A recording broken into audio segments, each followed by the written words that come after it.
भारत में पूजा पाठ और आस्था एक लंबा इतिहास रहा है, लेकिन जब आस्था और परंपरा से जुड़ी प्रथाएं हमारे पर्यावरण और जीवन को नुकसान पहुंचाने लगे तब सवाल उठना जरूरी हो जाता है।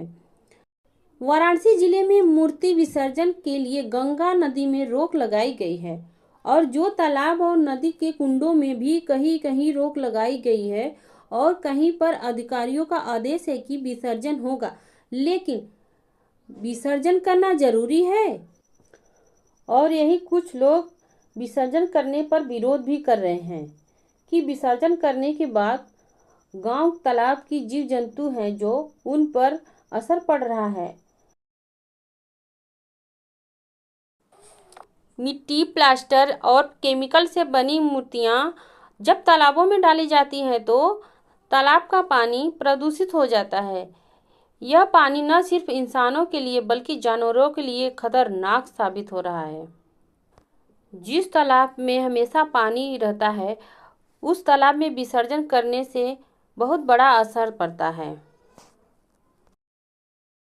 50 मुझे कुछ का बहुत समझ ला। हाँ, कहीं से आदेश ना रहा। जैसे यहाँ पे अपन पानी सबको मशीन से चालू करके भर के पहले से मोदी खुद दे रहा ना। सही कोई से भी मशीन से पानी है, गंदा पानी नहीं एकदम मशीन का सब और सब दिक्कत है। अब मूर्ति आप बैठाओ इतना खुशी से तो विसर्जन करना जरूरी है। यह जब से बंदी फैला नहीं तो बनारस लेके जाता रहा काशी जी में ना, जब आदेश बंद हो गए तब तो खराब होकर सब अपन यहाँ जानवर कहाँ है, यहाँ मंदिर बन गए घेरा बंदी। बस पानी इससे हो जब ये छठ माई के पूजा हुई पानी आप पक चुक जाइए।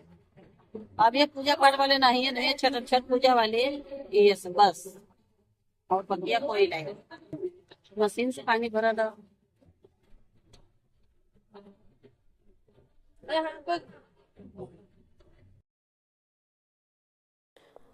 यही गांव का पोखरा तो सूखा हुआ है और लोग उसमें मशीन द्वारा पानी भर के तालाब का विसर्जन कर दिया जा रहा है। फिर भी कुछ दिन बाद वह तो सूख जा रहा है और उसमें जब तक पानी रहेगी तब तक गंदगी रहेंगे जिसमें कि जानवर लोग जाकर पानी पीते हैं और अनेकों बीमारियों का सौदा देना होता है। गांव के लोगों का कहना है कि मूर्ति विसर्जन करना बहुत ज़रूरी है क्योंकि घर में माँ आई है और माँ की प्रतिमा बैठाई गई है। मूर्तियों में उनका विसर्जन भी जरूरी होता है। भले ही रोक लगे तो क्या, लेकिन कहीं ना कहीं तो विसर्जन करना होगा। और तो और वहीं शहर के लोग भी कहते हैं कि मूर्ति विसर्जन के बाद माँ की चुनरी, साड़ी और नारियल फूल भी कुछ भी घर में लिया के रखा जाए तो सकारात्मक ऊर्जा होती है और घर में शांति बनी रहती है। बहुत रखल जाला ये समय ये दिक्कत। हाँ 3 ठे वह मोहाय पोखरा में है सही है, कहे ना सही है। गंगा जी बंद कर देना तो कहाँ बहावल जाई, वही ने बहावल जाई है।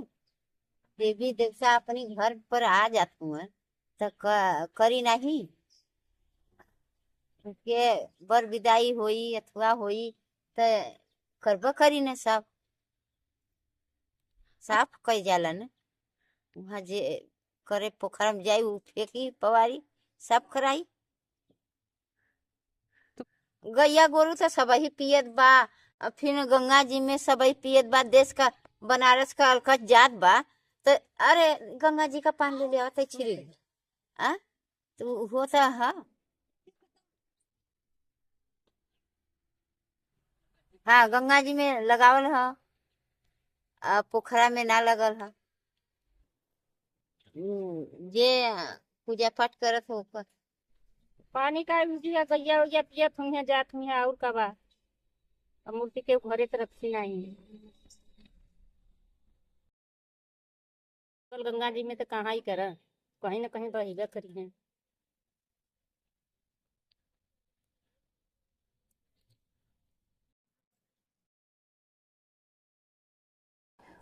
यही संकुलधारा पोखरा के पास धार्मिक स्थल है, वहाँ पर भी विसर्जन हुआ है। उसके बाद 200 मछलियाँ मरी हुई मिली है, जिससे कि वहाँ के लोगों के बहुत से परेशानियों का सामना करना पड़ रहा है। ये दुर्गा पूजा का आगमन भी किए हैं, माता रानी को बिठाए भी हैं और उनका मंदिर भी बन रहा है।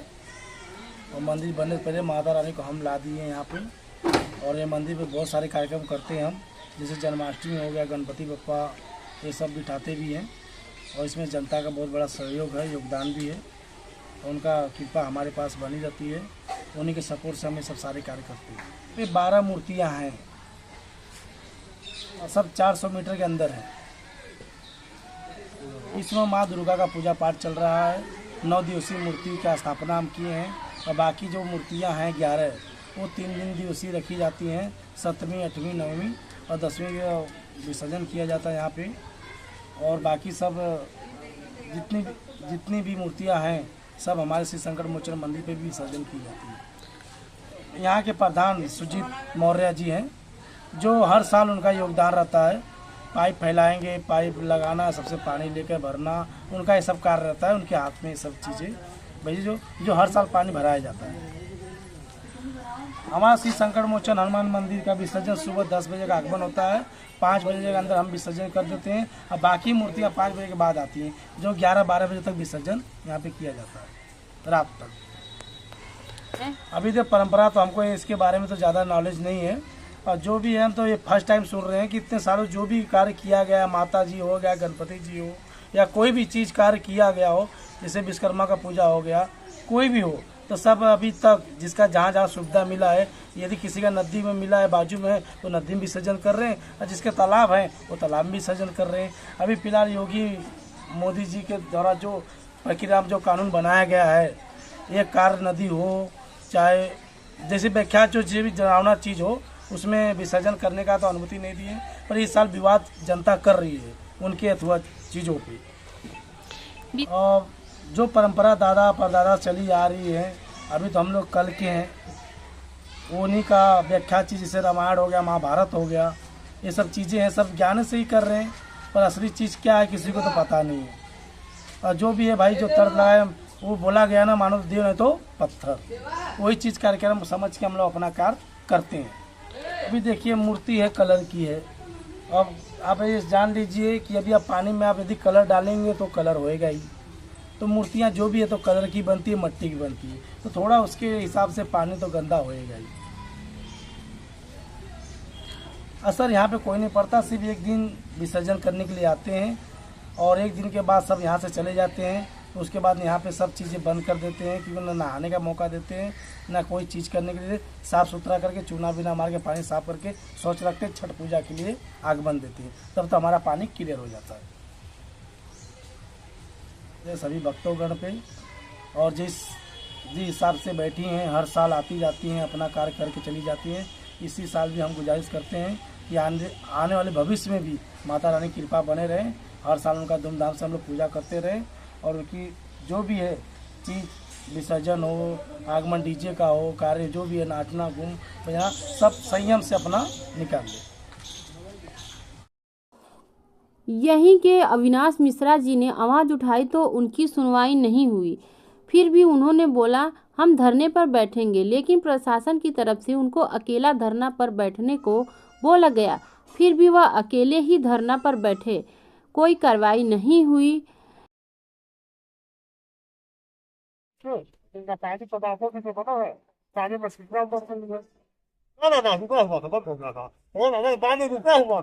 वो यहाँ आर्टिफिशियल क्यों बनाया था? जब संस्थान में 50 लाख रुपया खर्च करके यहाँ जो तालाब बनाया गया था, जब संस्थान में क्यों बनाया गया? अगर मुफ्ती यही विसर्जन करना था तो गंगा जी नहीं चाहते। हम कह रहे कहीं अंदर पेट्रोल की व्यवस्था की व्यवस्था किया गया हो, प्रशासन ने किया था मानव के अनुसार। वहाँ सुनो सुनते में दो पूजा समिति बिल्कुल पूरी तरह से पूजा समिति दलालों की समिति है, तो उससे नहीं कमेंट नहीं कर सकता था। पूजा समिति जो है, दलालों की समिति है, वो अपने साथ छुट्टी के लिए कर रहे हैं। तो यदि यहाँ पे वो त्योहार होने वाला है तो समय के बाद क्या गलत काम को नहीं देखना चाहिए। गलत काम अगर कर रहे हो, गलत आवाज उठाए हो, जाना हो जाए सब्जियां दी जा रही है, ये क्या मामला है बताइए। बना रहे हैं इस देहात में, यहाँ तो विरोध कर रहे हैं। थाना नगर के कहा से जहाँ भी लोग रह रहे हैं वहाँ विरोध नहीं कर रहे, यहाँ आके विरोध करना एक अकेले क्या मतलब है उनको बताइए। देहात क्या होता है? पूरी तरह से पूजा समिति के जो कुछ लोग हैं उसकी तरह से अराजकता के लिए उन्हें जो नहीं है। जनता जो है यहाँ जो बेजुबान में छिड़काव कर रही है उनको है, उससे पशुओं भी है, पशुओं बन जाए तो क्या होगा? जनता को भी है 200-250 बनी है, ये तो बरसों पुराना है, सैकड़ों साल पुराना है। वही धार्मिक कुंड है, संपूर्ण धारा, संपूर्ण धारा, ये संपूर्ण धारा है।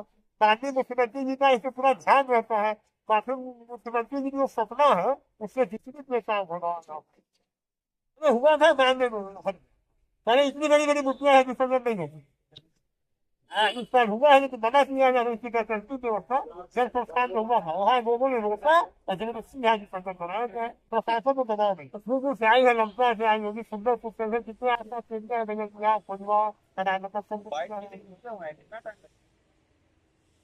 विसर्जन नहीं होना चाहिए। मेरे समझ से आज जनता में नहीं है, आज जनता में किसी सत्ता ही पता है। मैं यहाँ अकेले इसलिए बैठा हूँ कि शासन का और एनआईयू का था क्या अकेले बैठे शांति से बैठा हूँ। सब शिक्षा बात दुर्गा बात कर रहे 10 बजे बात कर रहे और उसमें गाइडलाइन उसमें एफआईआर दर्ज करके लोगों को गिरफ्तार करें, ऐसे संवैधानिक कार्रवाई में होगा। हम तो क्या देखिए, इस बार नवरात्रि के पर्व के लिए नगर निगम ने पूरी तैयारी कर रखी है और जो है इसमें सभी निरीक्षण भी हो चुके हैं। सभी जोनल अधिकारियों द्वारा जितनी भी पंडाल और पूजा समिति हैं उनसे वार्तालाप हो गया है। इस बार 2 चीज़ें हम लोग जो है प्रमुखता करा रहे हैं। सबसे पहले तो जितने भी दुर्गा पंडाल हैं उन सभी में जो उनके आयोजक हैं उनसे बात की जा रही है और ये कहा जा रहा है कि इको फ्रेंडली जो है जो मूर्तियाँ उस प्रकार से उनका प्रयोग करें, हार्मफुल केमिकल का प्रयोग ना करें। हम लोग सभी के पास जाके जागरूकता की एक्टिविटी भी कर रहे हैं कि जो लोग वहाँ आ रहे हैं पंडालों में देखने वो प्लास्टिक का प्रयोग ना करें। हमारी आईसी टीम भी वहाँ जाएगी और हम लोग कोशिश कर रहे हैं कि उनको कुछ बायोडिग्रेडेबल पॉली बैग्स भी जो है पंडाल समितियों को दें कि जो कूड़ा अगर हो रहा है तो उनको उसी में इकट्ठा किया जाए। जितने पंडाल के रास्ते हैं उनमें लाइट की जो व्यवस्था है, साफ सफाई की व्यवस्था है, सीवर कहीं ना बहे, ये पूरा सुनिश्चित किया जा रहा है। इसमें अपर नगर आयुक्तों और जोनल अधिकारियों से टीम भी लग चुकी है। साथ ही साथ हम लोगों ने 7 से 8 जगहें जो चिन्हित की हैं जिनमें जो है हर जोन का जो मूर्तियां हैं उनका विसर्जन किया जाएगा। उसमें हम लोगों ने अपने कर्मचारियों की ड्यूटी भी लगाई है और साथ ही साथ जो है उसमें 24 घंटे के अंदर मूर्तियों को साफ कराने के लिए हम लोगों ने टीम भी लगा रखी है। तो इस बार ये पूरी उम्मीद है कि जो हमारे पवित्र कुंड हैं उनमें विसर्जन नहीं होगा, हम अस्थायी जो कुंड बना रहे हैं उनमें विसर्जन कराया जाएगा। ये पूरी कोशिश है। पंडाल समितियों से भी इसमें वार्तालाप कर लिया गया और उसके बाद विसर्जन के बाद 24 घंटे के अंदर हमारा प्रयत्न रहेगा सभी मूर्तियों को उससे निकाल कर उनका निस्तारण नियमानुसार कराया जाए। इससे उनका मानना है कि हम फिर एफआईआर दर्ज करेंगे। अगर फिर भी सुनवाई नहीं हुई तो हम कोर्ट तक जाएंगे, क्योंकि हमारे तालाब की मछलियां मरी हुई है और तालाब का पानी भी गंदा हो चुका है और इस समय छठ पूजा भी आने वाला है। इससे इतने दिन में कैसे इतना जल्दी पानी साफ हो जाएगा?